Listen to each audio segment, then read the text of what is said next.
clear, Sergio. Were you in England at that time, or were you in Rome? I'm never too clear. Well, okay. So, I mean, you and I have sort of corresponded off and on for about 15 years, but Yes, I indeed. we probably haven't really done the is Sergio really that English or that Italian Right. conversation. The answer is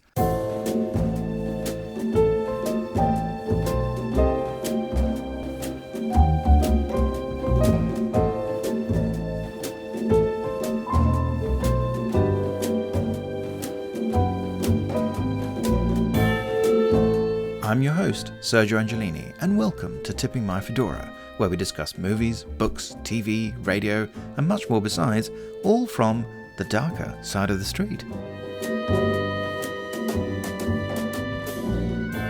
My very special guest today is Moira Redmond, who worked for years as a journalist in politics and features and did lots of serious stuff, and was also an early adopter of the internet and websites. To quote her, "Now I have the life of Riley. I write about culture and do book reviews for the I newspaper, and I blog about clothes and books. And as a result of that, I get asked to do a lot of really fun things, like being on your podcast." Well, that's very kind of you, Moira, she also says. "And I also give talks on various aspects of crime fiction, conferences, literary societies and festivals. I also once contributed to a non-fiction book, Murder in the Closet, looking at gay themes in Golden Age fiction. The book was Edgar nominated, and I went to New York for the ceremony, one of the great nights of my life, and one I will never get tired of dragging into the conversation at every opportunity. But today, we're here to talk about our love for the author Ross Macdonald, and yeah, there's going to be a few spoilers, or we are mostly going to try and avoid them. But now, let's get over to Southern California, or anyway, fictional Southern California, and see what Moira and I have to say about it. Moira, thank you so much for agreeing to appear on Tipping My Fedora. It's brilliant to have you here. I am absolutely delighted to be here. I couldn't be happier. Well, let me ask you an icebreaker question. So, okay, we're kind of all about noir here. Not entirely. We talk about all kinds of mystery and detective fiction as well. But for the sake of argument, and because it's hard to do, I would love to get your opinion in terms of how would you define film noir? Well, now, I actually went back. Obviously, I listened to your podcast, but I went back and listened to other people's answers so that I could see. And luckily for me, even these people who are phenomenal experts and have written books, they were all a bit all over the place, which is exactly how it should be. So I'm just going to go into what I wrote down, thinking it's not as good as theirs, but this is what I'd say. A noir film is a film that feels like it's black and white, even if it isn't, which obviously only really applies to the more modern ones. It's a genre that throws out the usual moral framework, but still has its own. And I'm kind of wondering if perhaps that's the difference with the real horror genre, that throws out a moral framework, but doesn't introduce something new. But I think noir would claim that it does introduce its own moral framework, which might not be one that you agree with, but it's there. And I think of things like Maltese Falcon, where he says, my code is I've got to stick with my partner, which actually makes no sense within the context of that film, but there you go, that's fine. You'd use the words moody, bleak, and cynical about it. I was wondering if it was like, that famous definition of porn. You can't describe it, but you can recognize it when you see it, which I'm sure is true, really. A lot of them have a dreamlike quality to them, although the dream is not a pretty one. But I think whatever characteristics you find, there will be counterexamples. I think that's excellent. And I think the dreamlike quality in particular, I think makes a lot of sense. So, using that template, what do you think was maybe the first film you saw that said to you, this is film noir? Do you remember that happening to you in your life? Absolutely. And with Humphrey Bogart, I just had a massive crush on Humphrey Bogart person, and so I watched all the obvious ones. I also loved all the obvious noir films, but the one I'm going to pick for you is Dead Reckoning, 1947, Elizabeth Scott. Partly this is because of, I think you've touched on this in other episodes of this. Nowadays, young people will say to you, we can watch anything we want, streaming, all these things. We don't need DVDs. We don't need this, that, and the other. But what I would say is that in my day, obviously we didn't have any of that, but the film programming on television was amazing. And that's British television. We're not talking about US or anything here. And certainly there was a period, late 70s, and then in the early 80s, Channel 4 came. I reckon they had competing programmers who were just trying to get the best films out there that film buffs or people with any interest in it could see. And so you could watch whole series of noir films. What I'm not clear, Sergio, were you in England at that time, or were you in Rome? I'm never too clear. Well, okay. So, I mean, you and I have sort of corresponded off and on for about 15 years, but Yes, indeed. we probably haven't really done the is Sergio really that English or that Italian conversation. The answer is I'm Roman, born and bred, total Italian boy. But my dad worked for Alitalia, the national airline at the time. So we ended up moving to the UK in 1977, which was fine because mum's English. Although they met in Italy, we came here for this brief window between the summer of 1977 and early summer of 1981 when we went back to Rome. So there's that 4-year window that I've got in which I therefore saw things like The Professionals on ITV or, you know, Sapphire and Steel, or what have you, these kind of shows. And I have a clear memory of that. But on the other hand, ask me what was happening in 1976 or 1982, which is when Channel 4 came out, and I would have to do it from a historical, second-hand standpoint. But I've otherwise been living here since 1987, because that's when I came here to go to university. So, you know, and since I was 19, I've basically lived here. Although I was at the time, in fact, living in Singapore. This is what happens in the airline business. We don't have to get into it. Right, that's great. That settles you in my mind. So the point was that you would get the Radio Times every week. We would get in our family, and I think it might have been Barry Norman, but I'm not sure. Someone would list the films that were on this week that you should be watching or might be of particular interest, with a little description of each of them. And I would go through that, and so would my brothers, and we would pick out what we wanted to watch, and we would watch them and talk about them. And it was really important to us, and it meant that we just watched whole seasons, as it might be, of Humphrey Bogart, of film noir, and of other things, of classic westerns, rom-coms, or the equivalent, or whatever. I mean, it was fantastic, and a great education for an amateur like myself. Now, the film person who was writing about it in the Radio Times that week said, you should watch this film. It's an okay film, but it's worth it for the final scene in which someone says, Geronimo. Well, how could you not watch that? What's that about? But to this day, that moment in the film, I don't know how spoiler-esque we want to be here, but let's consider warnings given. We will spoil whatever we talk about from now on. I mean, this is such a classic film noir. It's not the best film ever made. It's got a bizarre plot. There's lots of things not seen it, but Humphrey Bogart is brilliant. And Elizabeth Scott, who's a really strange character and a really strange actress, but she turns out in the end to be the baddie, and she is going to die. She's in a hospital bed. She looks so healthy, you wouldn't believe. And Humphrey Bogart comes to see her. She's got bandages around her head like the Invisible Man, but apart from that, she just looks, she's incredibly beautiful, loads of makeup, but she knows she's going to die, and she says, I'm scared. And Humphrey Bogart comes along, and he was a paratrooper in the war, and he says, you're okay, you're going to join all these other people, you've got to make that leap. And then he says, Geronimo, and I'm just getting shivers now thinking about it. Such a classic moment. It's like going out the jump door. Hold your breath and just let go, Mike. Don't fight it. Remember all the guys who've done it before you. You'll have plenty of company, Mike. High-class company. Geronimo, Mike. And if I hadn't already embarked on watching film noir, that would have sent me in that direction. I thought, that's a film and a half, isn't it? Yeah, no, and it's one of those flashback narratives, and that one's a confession in a church, isn't it? So it is, how noirish is that? So no, that's a great choice, but it's one that doesn't get talked about often enough. And in fact, Elizabeth Scott pretty much almost only made noirs at a certain, that part of her career. She seemed to be in just one after another, which is fantastic. Absolutely. But as you say, slightly odd persona that went with her. She seems like an amalgam of maybe 3 other actors somehow. But Yeah, exactly. And I can't deny she was a bit kind of wooden, but she was very beautiful. And she was definitely a sort of, you couldn't get Lauren Bacall, so you got Elizabeth Scott, I presume, or Rita Hayworth. We couldn't get her, but little bit. Well, yes, the rumor is that she was really the mistress of producer Hal B. Wallace. Oh, yes. And that seems to have been a lot of why she got certain roles and not others. So, he had a certain idea of what she'd be good in. I'm not entirely sure how she felt about it.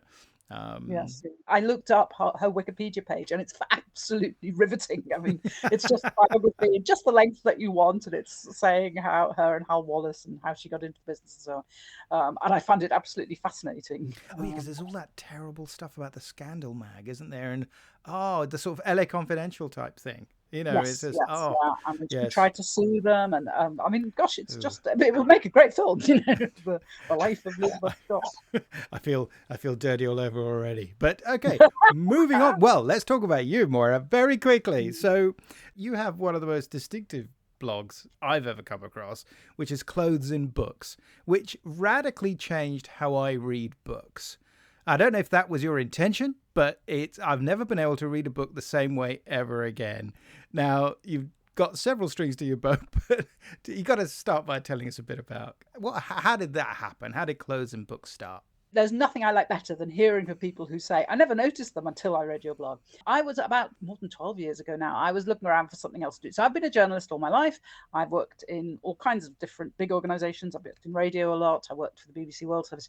And then I was that was sort of grinding down a bit, come to an end. I think it was when Obama had been elected the second time. I worked with a lot of political things. And I lived in America for a time. So I worked in America. Anyway, there was all that in the past.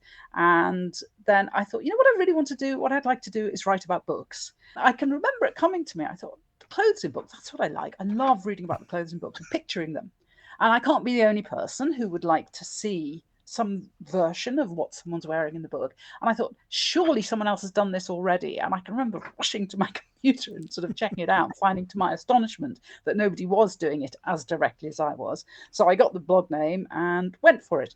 And obviously, I do a lot of other stuff as well. I think My Blog, My Rules. But the basic start of the blog was that I would find a passage in a book where somebody's clothes were described. I would have that excerpt. I would try to find a picture that resembled what was there. And then I'd write about the book and about the clothes, sometimes actually explaining if a strange fabric was mentioned or something, or a style or a bit of women's. A lot of them are women's, they're not only. And I did not think that I'd be still doing it. I'm still finding clothes in books, but I never run out. And it's tremendous. It's tremendous fun. I really enjoy doing it.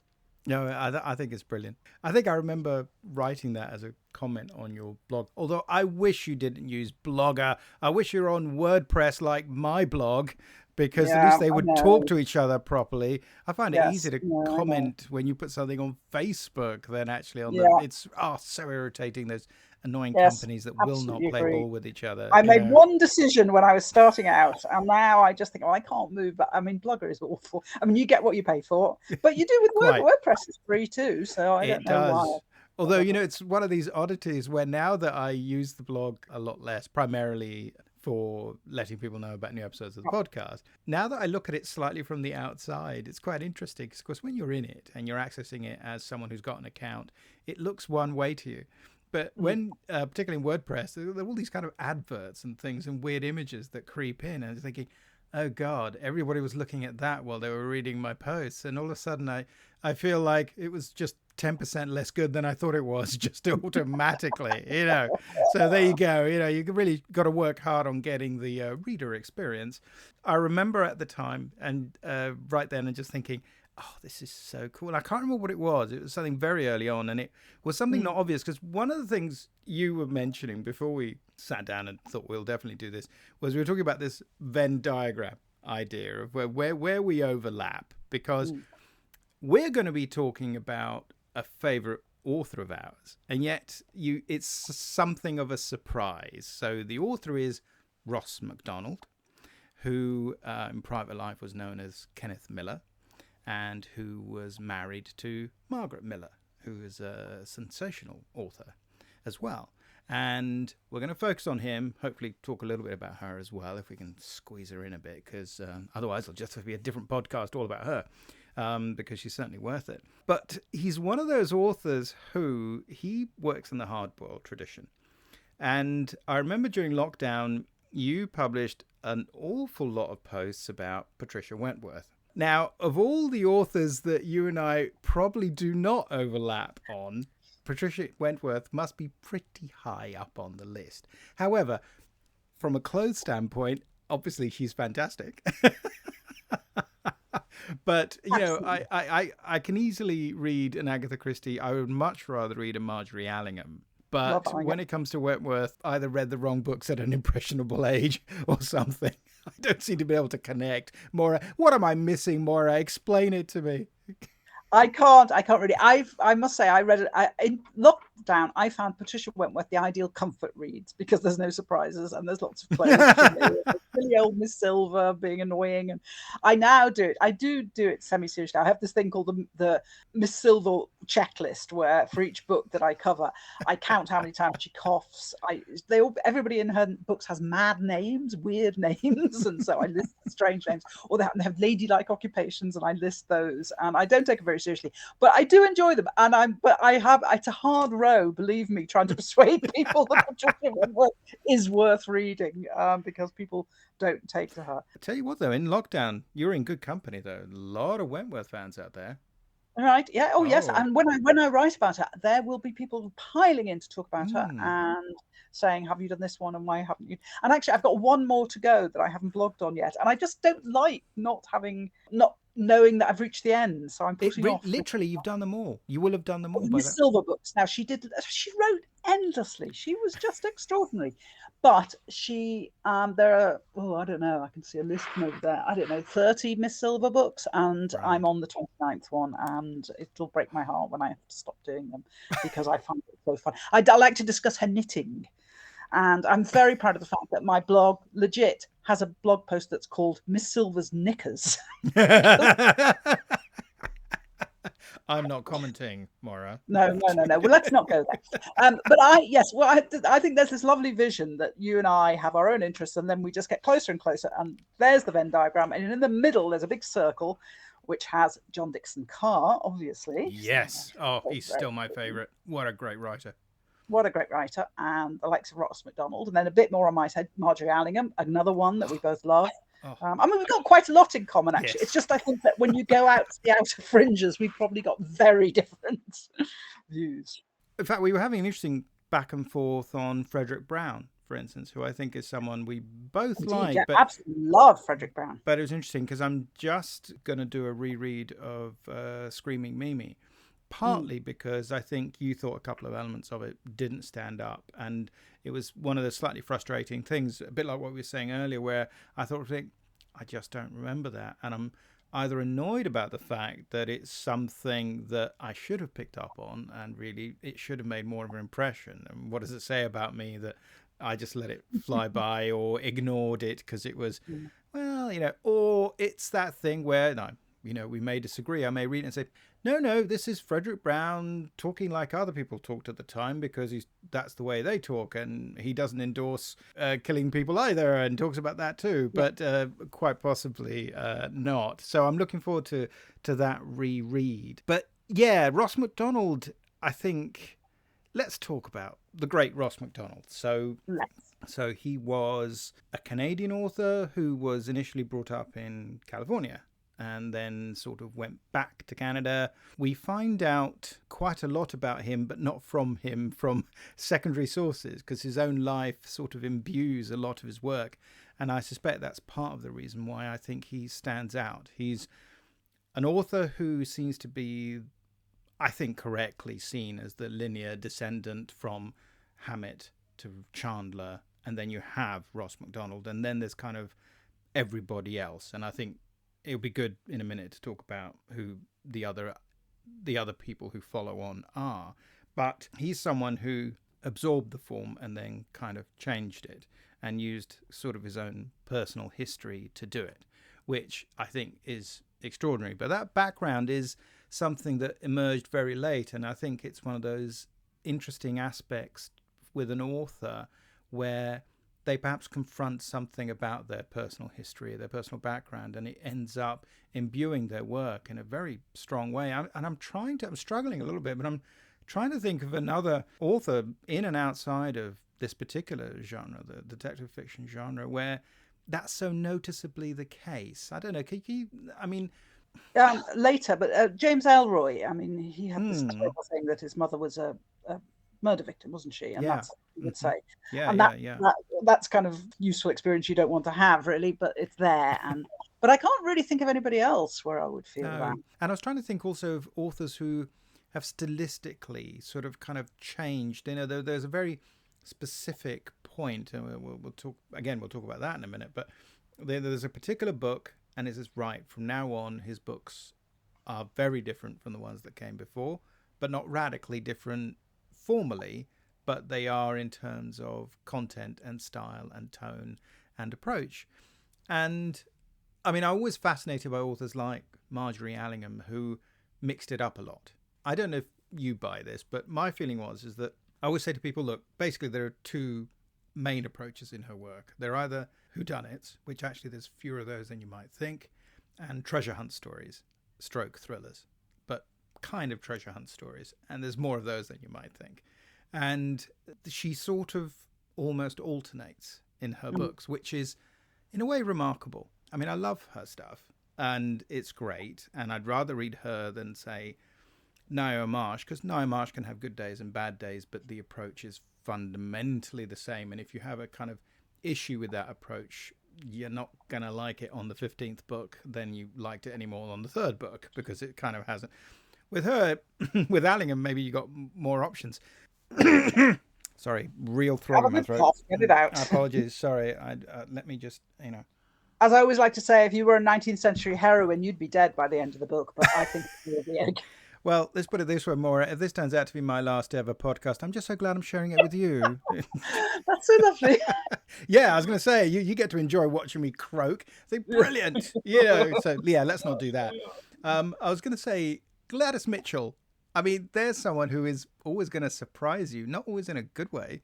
Will she take the mantle from Miss Silver? Will you have more of hers? I feel that she wrote so many books, and I've done loads of them. And there still are thousands. And there's still, every time I look at the list, there's ones I've literally never heard of. Fortunately, there's an absolutely brilliant website where you can go and look them all up. But I gave a talk about, or I did a panel with someone else at Bodies in the Library Detective Fiction Conference, and it was great fun to do. But I thought I would never ever normally do that without having tried to read at least most of their works. But you just thought with her, no, that's fine, whatever I've read, that's fine, I'll just talk about them, that'll fill up the time. In fairness, I'm not sure how accessible some of those books actually are. Some of them aren't. I've been all over the place, but I'm trying to kind of catch up with them in order at the moment, and there's one that I just cannot get. I cannot find it. I cannot get it anywhere. Can't get it online. Can't get it. Can't buy it. Can't. It's just not available as far as I know. You have to go to the British Library and just sit there a lot. I will. Oh yes. My goodness. With Ross Macdonald, bit less of an issue, although not all his books are necessarily in print. I think most of them are one way or another. Some have complained. Yeah. I think they come and go a bit. Does that seem fair? I did a lot of reading and rereading for this, and I was astonished that some of them, they're there. You can buy a cheap paperback, you could buy a secondhand paperback, you could get them on Kindle, easy. And others, not the better ones or the worse ones or anything. I don't know whether there's some rights issue or something, but you couldn't find them at all. It's hard to imagine, isn't it? Because they were all pretty much all. I mean, I think all the Ross Macdonalds are all published by Knopf initially, so I don't think there's any issue there. I think some of the early Ken Miller books, I think there's 4 of those, and those, you kind of expect that. I think that was Dodd Mead did some of those, and again, reputable publishing houses, nobody that's gone under, not these sort of terrible paperback houses that came and went. So it does seem strange. I remember when I first got into his, because I suppose one of the reasons why I think we overlap on Ross Macdonald is partly because he writes, apart from anything else, genuine whodunit. And usually, especially in his best work, but you know what? Even in his weakest work, which is never that bad, because all his work, I think, is decent. I think you always have a surprise villain at the end. I think one way or another, it's either a trick of identity or other sorts of things, Yep. but it's always there. And that's one of the delights of those books. They're not what's good about them, but they are very good. They're very carefully plotted, which too often, I think, with hard-boiled literature, people tend to behave as if that isn't true, or this idea that, as Chandler said it himself, of course, that, you run out of ideas, just have somebody come in through the door holding a gun or something. And he might have come close to that in some of his short stories, Chandler, I mean, but he never really did that in any of his novels, I don't think. He was being a bit sarky. There are definitely hard-boiled authors who totally did that their entire careers, and whether they're good or not, let's debate that another time. But with Ross Macdonald, you have all the advantages of solid plotting, I think, and then you've got all the other stuff. So I'm not sure, but I remember books like The Chill having a big impact on me as well. I was wondering what was the one that did it for you? What was your first? I think my first was probably The Other Side of the Dollar, The Far Side of the Dollar. I always get it mixed up what it's called. It's called The Far Side. Far Side of the Dollar, yeah. Far Side of the Dollar, yeah. And I will say I was always a huge Chandler fan. I loved the Chandler book. Dashiell Hammett, Raymond Chandler, absolutely loved them. And I think somebody obviously said, or I said, oh, well, if you like those, go on to Ross Macdonald. And if I'm absolutely honest, when I was quite young, I thought, well, that was okay. Yeah, that was all right. I didn't particularly take to them. I thought they were good, and then I came back to them, and recently, I mean, in the last 15 years, probably, relatively recently, and I thought, oh my goodness, these books are fantastic. Why didn't I like them more earlier? And I think it was because of their darkness. And perhaps I've got more cynical as life's gone on. But I just thought, oh my goodness, these books are fantastic. And I did the usual thing that I sort of jumped around, and I wasn't aware of the progression really, although that was a really good one. I mean, it wasn't a bad one. It's from the classic period. It's one of the absolute best ones. And then I started catching up, and then I could see, and particularly, as I say, with doing this bit of reading and rereading for this, you can so clearly see that progression from the ones that are kind of okay and they're but quite normal routine, shall we say, and then they suddenly take a turn really, and they're very different. The other thing is, I was a huge fan of Sue Grafton and the Kinsey Millhone books. I was going to ask you about that. Right. Absolutely. Was reading them all from not long after the first one was produced, right through. And she seems to me to be the follow-on that you've got. For me, it's Chandler and then Macdonald and then Sue Grafton. And of course, her Kinsey Millhone lives in Santa Teresa, which is Ross Macdonald. I mean, she's straight out nicked his town to do that, which is Santa Barbara anyway. But yes, Yes. Which is that's why I was wondering if Sue Grafton, because I'm a little bit annoyed with myself because I was reading some of those when they came out at the time, and I remember just the whole kind of alphabet thing and what a fun idea that was, and what will the next one be, and so on, and all this kind of business. But at a certain point, and I think I know why. It's because I used to spend a lot of time in San Francisco, but eventually wasn't going there anymore. And I used to pick them up there, I think. And I started doing different things and, probably ended university life and started getting to working life. And I'm someone who, for my sins, basically has always worked a 9 to 5. Basically, I'm one of those people. I was a desk jockey. Enjoyed it greatly, but that was kind of what I was doing. And so my reading habits slightly changed. And I think she was a bit of a casualty of that. And also because we kept moving countries as well, it didn't help. I was going out with a terrific lady. She's still terrific, who was studying at Berkeley at the time. And I was living in Singapore, but studying in London. My dad worked for an airline that gave their staff discounted tickets. So I was able to fly much more than I think someone on my income normally would have been able to do, standby, of course. So you occasionally would have, I'm not flying today after all. That would happen too. But there was this kind of sort of trajectory, and I was doing zig, and then eventually we broke up and I stopped going to San Francisco, and then we moved from Singapore, and basically my brother and I were both in fact studying at London School of Economics anyway. And so my parents sort of said, well, in that case, we're going to be like regular Italian family, and Dad asked to be transferred back to London so we could all be in the same place, you know. And yeah, it was just one of those authors that slightly fell by the wayside, which really, so in fact, I've definitely planned to start rereading them from scratch, basically, because it's just. Although I have to say, what you will find is that, like so many authors, I mean, if you line them up, she got as far as Y. Yeah. And if you line them up, what you will see is they get fatter and fatter. You know, because people are so successful that editors can't say to them, look, this would be a much better book. And if I'm honest, the later ones, they would be much better books if someone had gone through them with her with a red pencil and said, don't put all this in. She was still great. But she could have been greater, is my view. I goes against the grain to criticize her, but those early ones, they were short, they were sharp, they were and very hard boiled and in their own way. And but you know what? I've always wondered about this because one of the authors, and it was partly a blog thing, but you know, one of the authors I ended up reading the entire series of was the 87th Precinct books by Ed McBain. Oh gosh, I remember that. I used to look to see what was coming up on your blog, and I thought, oh no, another one. Yeah, sorry. I'm afraid I wasn't a big fan, and I 55 volumes. Sergio, do something I like. Probably how you felt about Patricia Wentworth when she I mean, I like McBain, but partly it was, you know, the variety. At least, you know, the next book would probably be quite different from the one before. But equally, yeah, what's interesting about that series is that it reaches a point where they've been publishing for about 20 years, and he's done about 25 books or so. And all of a sudden, there's a kind of pause. There's a year in which there isn't one, which has almost not happened before. And then the next one arrives, and in hindsight, you can see it's like a reboot. It's twice the length.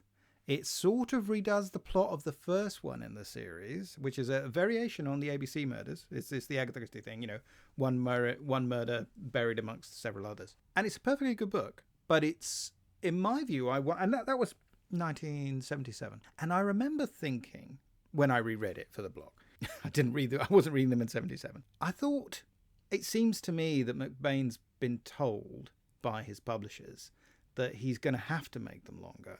Because his books were very short. They were about 40, 45. In their favour with them. Yeah, I mean, literally 45,000 words. They're kind of seminal length type books. And all of a sudden, they were getting a lot longer. And there was a lot more padding and other things. He spiced them up. He added a lot of sex, which I'm not against it. I'm all for sex, in fact. But you know what? In fiction, you got to earn that, because otherwise it's just an easy button to press. And it's like putting kids in jeopardy. You know, I think, well, in fact, I can't come up with a good reason why that's okay in fiction. So I tended to get turned off by that automatically. But in this case, I suddenly thought, I think it's like market forces. It's like books are costing more. You can't just get them for a quarter anymore. And you have to get bigger bangs for your bucks, as it were. And so, and they, you know, they were coming out in hardback and so on and so forth anyway. But I think that, and I don't know if that's true. And I mean, that was my theory, because it felt like it was the era of the blockbuster. It was the Arthur Haley thing. And so and with Sue Grafton, which is obviously ever so slightly later, but it's sort of that moment where at a certain stage, certain things are happening. But also, do you not feel that a lot of books feel inflated? In the sense that you actually look at them and open them up and you realize that the leading is gigantic now, and the point size is huge, and every, you know, you one line over on the next page, and then you have to turn it over and there's a blank page, and then there's a one saying chapter 5, and then there's another blank page. And it's like somehow, because it's going to cost you $6 or $7.99 to just buy a paperback, at least it's 495 pages long. So if you took out all the rubbish, it's probably 385. Yeah. You know, but on the other hand, it's a bit like it's the Agatha Christie thing, isn't it? I think a lot of her later books, which were dictated, and I think she wouldn't allow anyone to edit them, right? I think Mike Ripley has said that to me several times. I think he actually knows the person who was her editor at the time, and I think there was a sort of element of despair. Well, also because the last few books, for various reasons, which will perhaps tie into what we have to say about Ross Macdonald, I think there were issues beyond her control. It's just due to health. But okay, getting back to Ross Macdonald. So although in Ross Macdonald we expect to have unusual journeys left and right, but no reason why we have to do that. So, okay, so his main detective is called Lou Archer. In the movies, he's called Harper. We'll get to that later. But he's Lou Archer. And I think he is named for the partner to Sam Spade, isn't he? He's Miles Archer in the Maltese Falcon. So I think that's where that comes from. Apparently, the Lou came from Lou Wallace, the author of Ben-Hur, amongst other things. Yeah, so apparently. So I believe that At Your Peril is what they say in one of the MacDonald biographies I've got. And he appears, although one must watch this, because some of the early short stories were republished with Lou Archer added into them. So it makes it look like he first appeared in short stories. He did not. Right. Even Wikipedia gets that wrong. Basically, there's a short story called, I think, Find a Woman, which in Wikipedia it sort of says, that's the first Lou Archer story, and it came out in 1946. And it says, well, no, when it came out in 1946, the detective was called Rogers. So there you go. So Lou Archer only appeared first in that novel, which is The Moving Target in 1949. And I think it's a decent book. It's the one that later got filmed, but it gives you no real indication of where the series is going to go, right? Absolutely not. I mean, it's good, but it's much more of a standard Private Eye kind of book, I think. It's very good as that. I think it's too complicated, too brutal. He just became gentler as the years and the books rolled by, even though the plots and the secrets, which are always behind the plots, became darker and darker. This is a kind of easy jibe, but you wouldn't trust the Archer of the early books with your daughter. But later, Tell me more, Moira. You would want Archer's the man you'd want looking after your daughter, but that is that big difference. I mean, I do come to these things with my kind of radical feminist hat on, that he's quite kind of normal for a male character of the time in the way he reacts with women and talks about women and thinks it's acceptable to be judgmental of their sexual attractiveness to him. And that goes in the later books. I don't know if Margaret Miller told him, stop that, mate, or what. But, well, it's interesting, actually. I think she may have been tougher on that sort of idea than he was, actually, in a weird way. I think some of the ways she treats women in her books is pretty interesting, too. And I think you're right. I mean, it's the 1940s, it's the 1950s, but also you're working within a certain genre. But, yeah, I mean, I think the violence is worth pinpointing a little bit. It's interesting, isn't it, that really kind of goes away. I think there was one of the books about MacDonald I was reading is that he was... The year that The Moving Target came out was also the year that I think one of the big Mickey Spillane books came out. Right. And I think he was quite affected by that. Because on the one hand, he was only selling very modestly. I think at best, he made about $4,000 from The Moving Target initially in terms of book sales in 49.50. Which was hard to live on even then.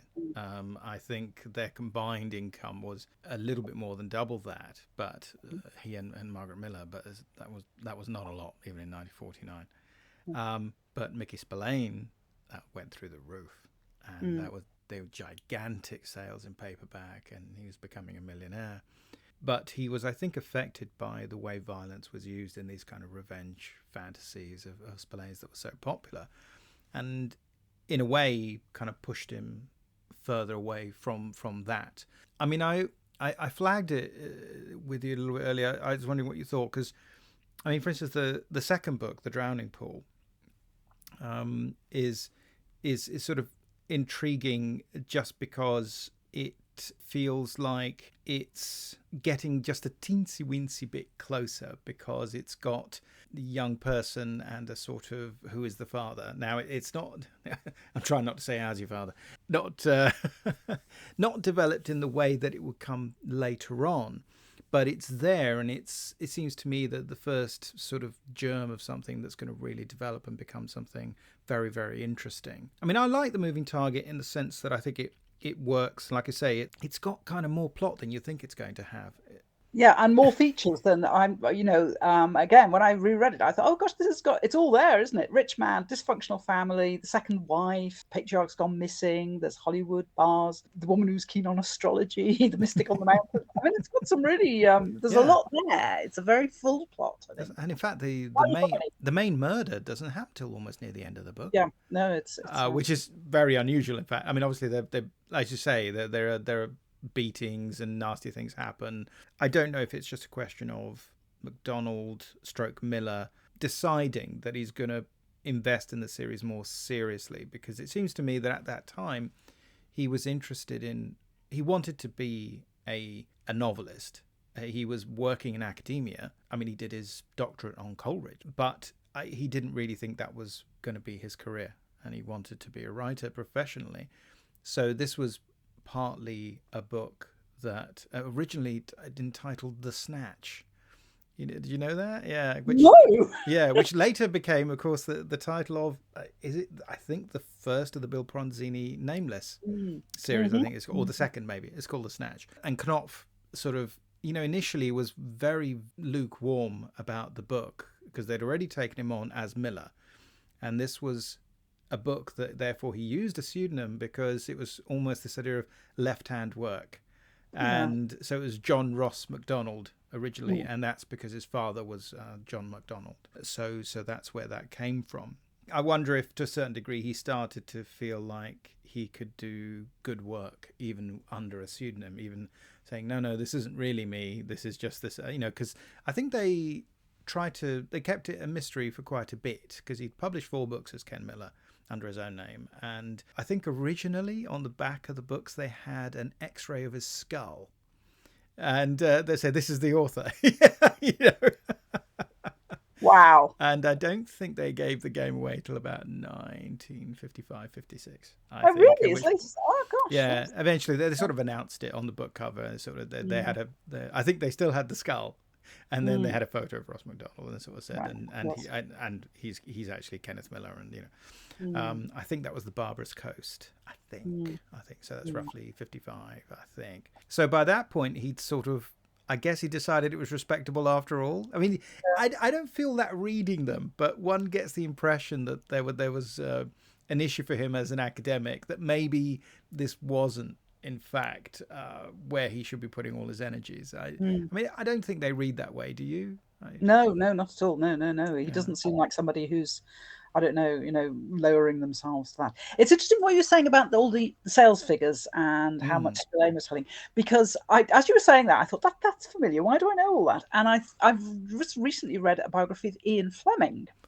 And when he started off doing his James Bond books, and if you read that and his letters to his publishers, he spends all the time saying, I believe that the last Mickey Spillane book sold this. He's so into every detail of it. And he has absolutely no idea that, he should be doing something more grander or more literary. He says, and he's basically saying, if I make it more violent, will I sell more copies? If I do this, will I sell more copies? So-and-so sells so many. I want to be in that region. We need to get over the 10,000, I think was his right. Okay. Really interesting. Yeah. Because you see that Macdonald, however he might have been thinking, isn't going to be saying that kind of stuff, is he? Because and he never did.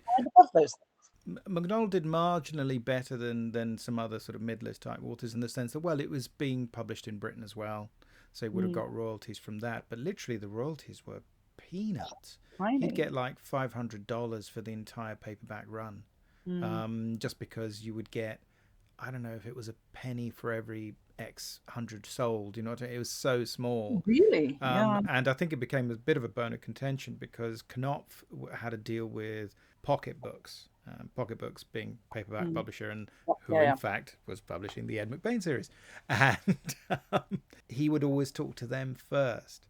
So it was like, I've got a contract with Knopf, but really Pocket Books are making all the decisions, and they, shall we say, had a very commercial view of certain kinds of publishing. But it's so interesting about the Fleming, isn't it? Because if you read Casino Royale and you read that last line, it feels like such a Mike Hammer type last line, the bitch is dead. Well, in fact, it's slightly more nuanced as that, because it's a slightly longer sentence than that, and I think it's just and the bitch is dead or something like that, and it actually reads a little better, but that's clearly what he's going for. Absolutely. So I buy that completely, and I think that I quite like Fleming in terms of, was it Burgess called it heightened journalism, his style, and I think that's a good description. And I still think that, From Russia with Love is really good. But on the other hand, I haven't reread them in a long time. I'm a little bit worried about what I'm going to find. Do you know what? I read that. Oh, gosh, it's probably, I think it was about last year, but maybe 5 years ago, I read them all over a period of a year and blogged on them all. So if you do reread, go and look at my thing. And there was lots to surprise me there in that he came over very well. Obviously, they're of their time, and there are going to be things that you don't find quite acceptable. Yeah. And what I always say is, when it's an author we really don't like, we say, well, this is totally indefensible and so awful. And when it's an author we like, it's very much of its time, and you have to, be a little bit patient with them. But one of the things, I'm always on the alert for how women are treated. And Kingsley Amis, who was a big fan of James Bond and Fleming, writes about that. And he says, I don't know about you, but he kind of quotes from some of the books and says, this is not a man who hates women. People think that he did, but he didn't. He really liked women. He was quite prepared to treat them as equals, which means you shoot them if they turn out to be. Yeah. And there are some weird bits in it. Honestly, there are some weird things. But basically, he was someone who liked women, and that's borne out in his life, where he was all too fond of women, in fact. Perhaps just a little bit too much, yes. Yeah, exactly, yes. I mean, there are writers who you would say, this person does not like women, but you would not say that about Ian Fleming. Now, that's something you raised as something that we could discuss before we start looking at the development of his work into his, shall we say, I think his mature period, I think is probably the right way to refer to it, which is the majority of his writing, so which is a nice thing to say. The accusation of misogyny, he's got more women who turn out to be killers than not. So that's true. Although I think that's still, in that kind of writing, often just because it's more of a surprise. Usually there are a lot more male murderers, there are a lot more male victims in these kinds of books. So if you're just doing it on a body count basis, I don't think that's especially helpful. But were you thinking of something in particular, or what was it that was making you think that it would be good to talk about that? The women in the noir genre, I'm going to call it, are very different from the women in other areas. They will turn out to be killers, and not because they finally got fed up with their horrible husband. They'll kill them on the main counts. And actually, as a feminist, you're kind of how do I feel about this? But I'm just all for them they're such very full characters, and I have very little problem with Macdonald in terms of that. The women are individuals, they've got their own view of life. There's a view of women which is an economic view, which is that a beautiful woman has 10 years in which to get where she wants to be. Now, this is not always a popular view. It depends on whether you think that is realistic. Is it preferable? Is it how life should be? Of course it's not. But if that is how life is, men have made the rules, women have these years in which they are beautiful, and they can get men to give them money, and they can get themselves settled, and they need to get themselves sorted out. And it's not attractive, but men made that world and women live in it. And it's the same, it's in Victorian fiction, it's in the great classics of literature. Women have to get married because otherwise no one's going to look after them. And that, I think, is reflected in Macdonald's world. And I think he's not judgmental. I think he's saying, he will say, yes, they have to be judged, but he's saying, well, that's the way it is. I don't think I explained that very well, but no, I know what you mean. I think you're right in that sense. I mean, certainly if it's, that familiar construct, whether it's because of childbearing years or whether it's because just physical beauty, and it's kind of like, no, if you're saying, well, look, I'm going to play those rules because they're the ones that I have. Otherwise I can go to Russia and be a communist, and exactly, because it's so much better there from that point of view. But these are your options. So to reflect that in your character is not crazy.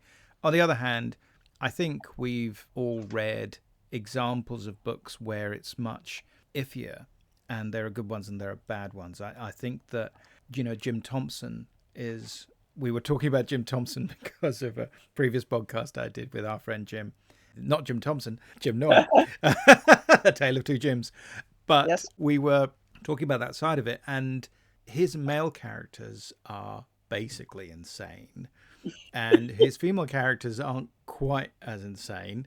And in terms of what he's saying, I don't think he's being particularly sexist either way, because pretty much all the characters are despicable. So, equal opportunity offender, I guess.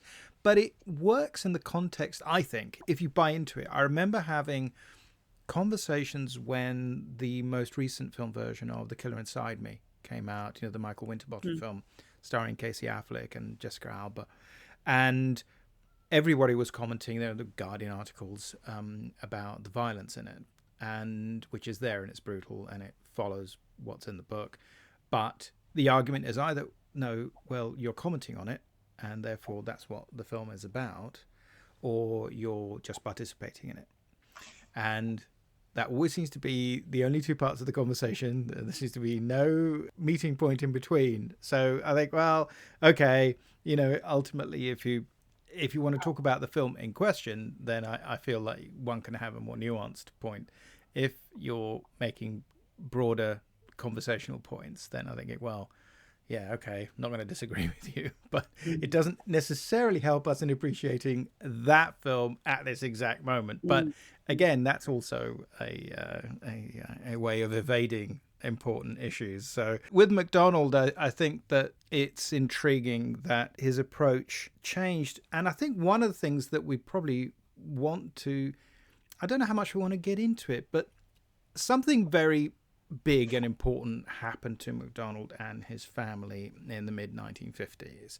And it all connects with partly what seems to be, particularly if we believe the biography of Macdonald by Tom Nolan, which is certainly by far the most substantial book on Macdonald's life and his work, but primarily in terms of his marriage to Margaret Miller and their daughter Linda. And he and Margaret Miller seem to have had a very kind of vivid personal life, shall we say. I think she was very attached to him, and it was one of those marriages where one way or another it seemed to be a lot of time it was primarily about them, and that the daughter got a bit squeezed out. And that perhaps Macdonald seems to have been, let's call him Macdonald and her Miller, but he seems to have been a little bit closer to Linda in that respect, in terms of, you tend to hear about when there were problems, he would be the one who had to sort of go out and resolve them. Obviously, what seems to have also been the case is that a lot of the problems were because of the personal dynamic between the Millers. They seem to have been very, very close, but almost, you sort of wonder, a bit too close. I mean, it's one of those interesting situations where, as I understand it, they sort of both wrote. They're both in the 50s. Their careers are both taking off. They write at each end of the house. I think she wrote in the mornings, he wrote in the afternoons. So I think it's one of those things. But they seem to have had, at times, quite a tumultuous situation at home. But in the mid-1950s, Linda is involved in a pretty terrible car accident. I don't know if you want to talk about that. Otherwise, I can do all the grisly details. You can do the grisly details. Yeah, where in essence, there isn't complete clarity. But what happened is that she went driving, got drunk, may or may not have been trying basically to kill herself. But she ended up running over two people on the road, and one of them died. And they're both her age. She was 16 at the time. They're roughly her age. And so one of them died, the other one was badly hurt. There was a long court case, and ultimately she got quite elaborate sentence, but basically she was on probation for the next 8 years, and she couldn't drive again, and she wasn't supposed to drink, and had to go for counselling and psychiatric. Now, during this time, Macdonald ended up being diagnosed with hypertension, so he was very ill for a while, and I don't think Margaret Miller was very well either. I think at this point, I think it was hard on all of them, and they were of course then sued civilly by the two families of the people who Linda had hit with the car. So they were massively out of pocket, so there were huge financial stresses, though they had to move. But apart from anything else, I think the fact that she only got probation was unpopular in the community, so they kind of had to move. So they moved, I think, to Northern California. And he goes into psychotherapy. Ross Macdonald starts seeing a psychiatrist and starts to re-examine the early years of his life, because his father had left him when he was very young, and he and his mother moved around in Canada from one family to another, and so it was a very kind of rootless existence where, you know, that kind of traditional domestic setup was certainly not available, and you were just sort of felt like constantly at the mercy of friends and family. And not unsurprisingly, I think psychological problems can emerge, and he'd sort of, I think, park them. But they said this situation with what happened with his daughter and all the stress of it made him re-examine, I think, his relationship with his daughter as well, and the amount of time that he was spending with her, because he thought everything was fine, and it clearly wasn't. And I think he thought, well, I've clearly not been looking hard enough, and then examined his own background. And that had a huge impact on his writing. So this led to the publication of the Galton Case. Tell us a bit about the Galton Case, because it's an amazing read in a way. Yeah, and it's the game changer, I think, really. And there's very, very complicated story of him. He tried writing it in lots of different ways, is my understanding. Yeah. And there's all these weird things. The characters have different names throughout it. The books were good and were getting better, and then suddenly there's this step change in the Galton Case, which is about the classic lost sons, lost inheritance impersonation. Is this person who he says he is? It's got an incredibly complex plot, and at the end of it, you're thinking, I'm not sure well, this is me. I'm not completely sure that I understand totally. And is this person who he says he is, or isn't he? And when you know a bit of the background about him trying to work out about his own father, you think, well, this is it. This is why he found the book so difficult to write, why it's so complex, and also why it's so good, because it's honest, it's true, and he's working out his own problems, I think.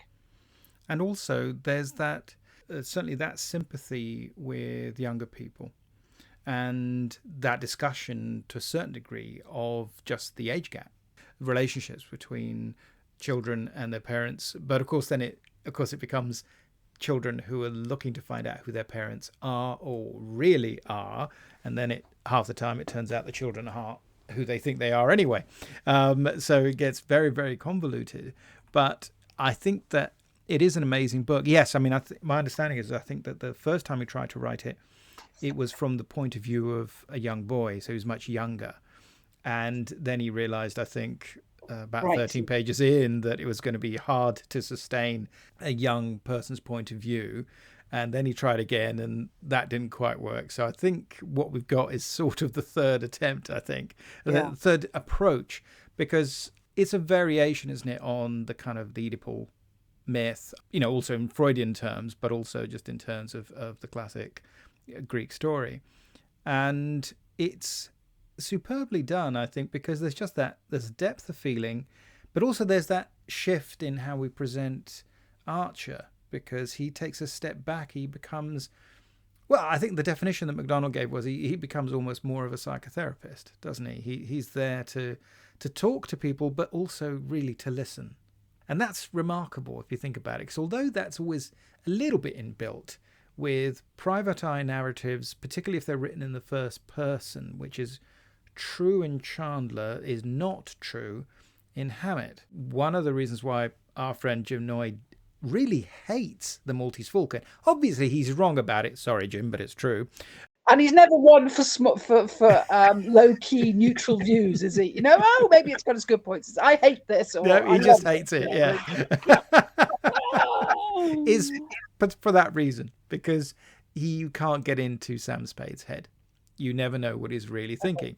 Now, my feeling is, you know what? I don't really know what Hercule Poirot is really thinking, and I'm not supposed to, right? Because he will tell us what he was thinking. He says, well, I knew back then already, which is standard stuff. Henry Merivale always says that. He says, well, I knew that 5 minutes going in, my lad, you know. And but for some reason, when the narrative is so much about, shall we say, a realistic individual, and you are denied access to their inner thoughts, that makes life challenging.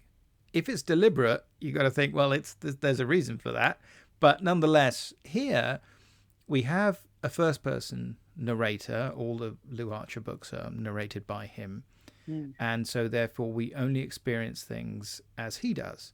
this sense that the past is being revisited on the present, and that because of family relationships that are hidden, or because of imposture in particular, I think people pretending to be other people, which was always one of those things that works incredibly well in a book, but not necessarily in a film, for all the obvious reasons.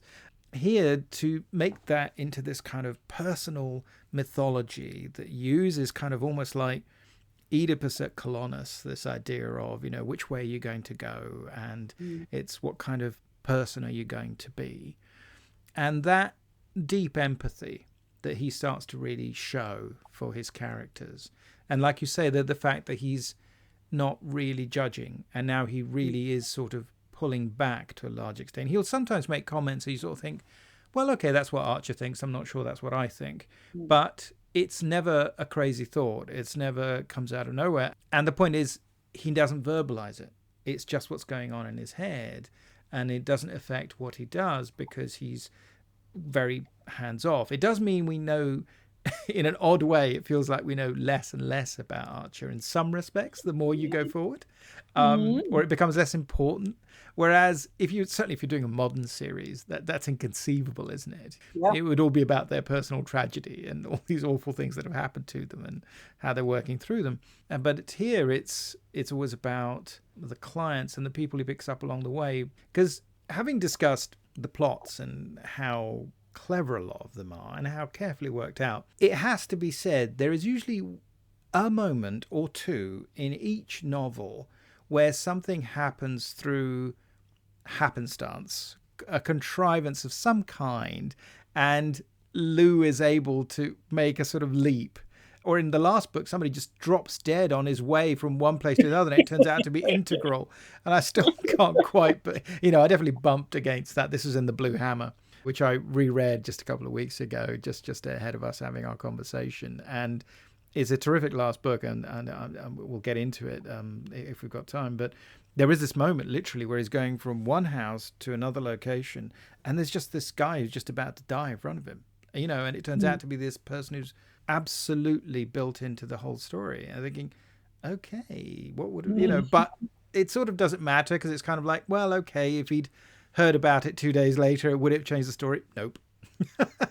So it's a way of telling the story because it's first person, and so he gets to experience it instead of what mostly happens in these books, where of course it's people telling you about things that happened to them a long time ago.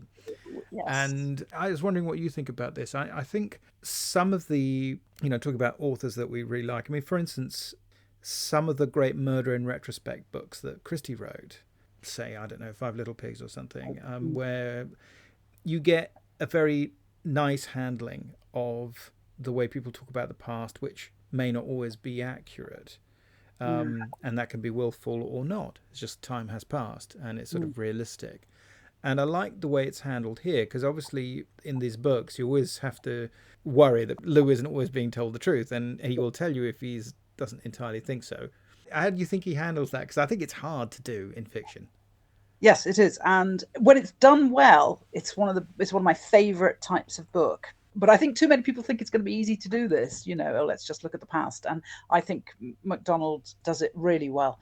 Interestingly, Robert Barnard, a crime writer, who wrote a lot about Agatha Christie, but he was obviously a big fan of Ross Macdonald, and I kind of remembered him talking about it, so I went and looked that up, and he makes comparisons between Christie and Macdonald, which I was very impressed with.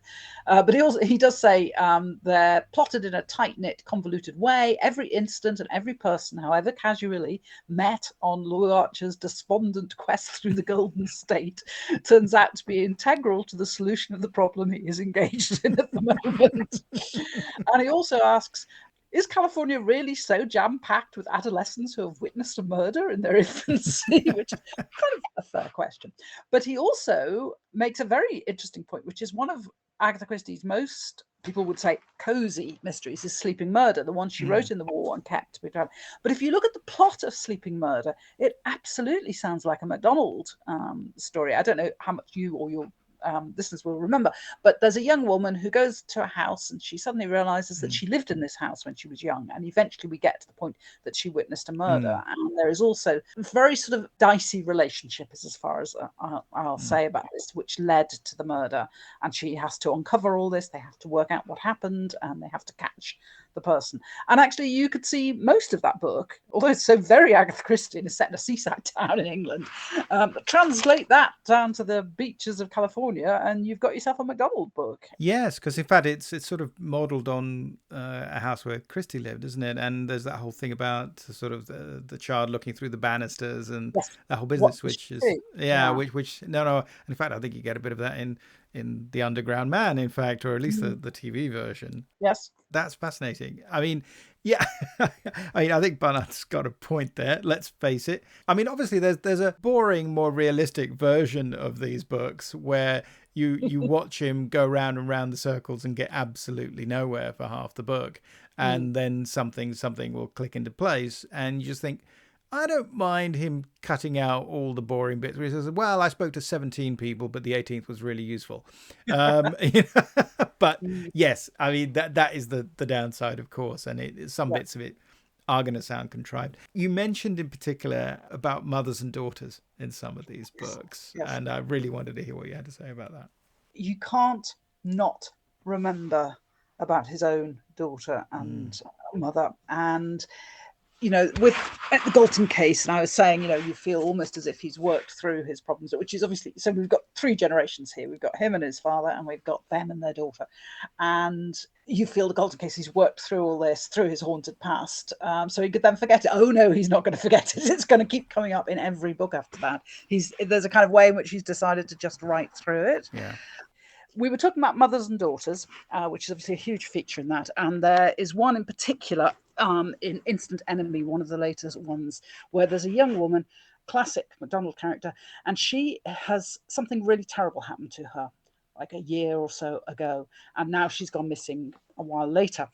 And it becomes apparent that she used to write a diary, and her mother says she's only just read the diary. But as it comes out, this terrible, terrible thing happened to her. And she says, the young woman says to Archer, I wrote about it in my diary because I knew my mum, she would have said, I knew my mother read the diary, and that was my way of telling her. But she never did anything about it, and she never mentioned it to me, and she acted as if it hadn't happened. And I mean, it's absolutely heartbreaking. And it also has the feeling that it might be something that really happened in real life. And it's one of those horror moments in the book Instant Enemy when you always suspect going along something's happened to you, don't really know what it is, and then at the end she says, and it's just very sad and very well done, but also a bit worrying. Both Ross Macdonald and Margaret Miller, they used to go to trials all the time in Santa Barbara. In particular, they basically as research. And they spent a lot of time. They were well known at the courthouse, which I know sounds like a punchline to a joke. Yeah, it does. Yeah. I mean, and it came in handy with some of the things that came up with Linda later on, because of course the problems with their daughter continued. But they were well known to the authorities. But they used to sit in on crimes and court cases a lot, and they just did that as part of their research. And some of that was, in terms of just what people say and how they say it. I don't think it was necessarily for plot lines, but I think for characters and those inter-family dynamics and how those manifest themselves and what can happen in these bad situations when you're always in that situation, you're always seeing people at their absolute worst, let's face it, at their saddest. So absolutely, I mean, I'm now trying to think which book that is. It might be Zebra-Striped Hearse maybe, or Wycherly Woman, or with the diary. No, either the ones I'm just looking at my list. Black Money. Oh, Black Money, which is pretty much my favorite. Black Money's fantastic. Yeah, I love that book. I read it because you'd said it was. Oh, right. It's great, right? Yeah. Yeah. I haven't reread that one in a while, but so it's one of the things, it's there in my memory, and it lives as just this almost sort of perfect Macdonald Luarcher book, Right. and I just love it because for me it's either Black Money or The Chill. Right. I mean, The Chill is a fantastic book. It's such a fantastic book, and it's Yeah, brilliant. yeah. And that final reveal, which just blows your head off, Absolutely. Yeah. Whoa. Yeah. Yeah, talk about eatable. Yeah. So, but we're Mm. not going to give anything away. No. Which is brilliant. Now, there's one thing you mentioned, and I'm going to bring it up now. So, tell me about the Meatloaf song "Lost Boys and Golden Girls." I know nothing. You're not a Meatloaf fan? Oh, you're missing I know out. who he is. I've seen him as an actor. Right. So Meatloaf, the singer, Jim Steinman wrote the songs, and the big thing it was "Bat Out of Hell," which most people, it was part of their youth, certainly here. Much more successful in the United Kingdom than in the United States, I think, even though they're American. Right. Jim Steinman also wrote, there's a Bonnie Tyler, an iconic Bonnie Tyler song called "Total Eclipse of the Heart." Sure. Yeah. Right, with an incredible video, and so that's him. They were operatic, they were huge. You needed a big voice to do that.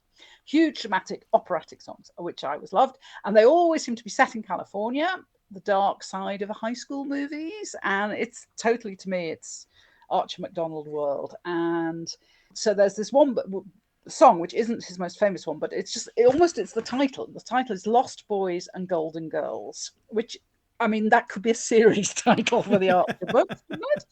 And I'll just read out a few, less than 30 seconds of lyrics. Down on the corner, all around the world, it doesn't matter where they're going or wherever they've been, they've got one thing in common: they'll never let a night like tonight go to waste. We got to be fast. We were born out of time and alone. And we'll never be as young as we are right now. We're running away and running for home, running away, running for home. And again, that could be a series title, "Running Away, Running for Home," because that's what the young people are doing. Because we've mentioned daughters, but it's happening. There are always young men involved, whether it's the sons or the unsuitable young men that the girls have gone off with. Who hopefully they're not related to. Indeed. And so this particular song, I just think that "Lost Boys and Golden Girls," that's what they are. Oh, that's just brilliant. No, I'm okay. I will be We'll tell everybody to go away and listen to it. I will, and there will be a link to the video on the show notes page. So, okay. So at this point, I got to ask you tell me a little bit about the Ross Macdonald clothesline.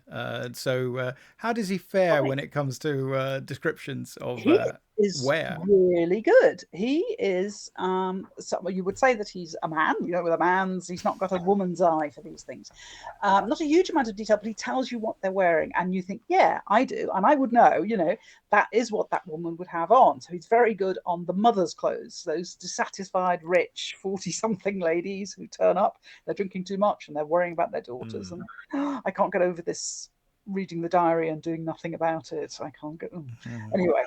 And so I picked out a couple of quick descriptions so that you can get an eye for the kind of thing. So in the Ivory Grin, there's a sort of slightly mad character who I think cried out to be played by either Shirley MacLaine or Shelley Winters, who wears wild things. So she wears a blue slack suit, which means a trouser suit rather than a loose suit.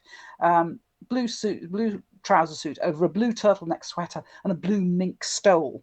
And I can tell you this outfit is impossible. You can't find a picture of it because it doesn't really exist, but it's giving you this impression of this very glamorous woman, but who wears quite butch clothing, I think you'd say, and that's what she does without. This same woman has given to her maid a black and white checked sharkskin suit, which again, sharkskin was a fabric. It's not shark skin. It's okay. No sharks were damaged in the making of this suit.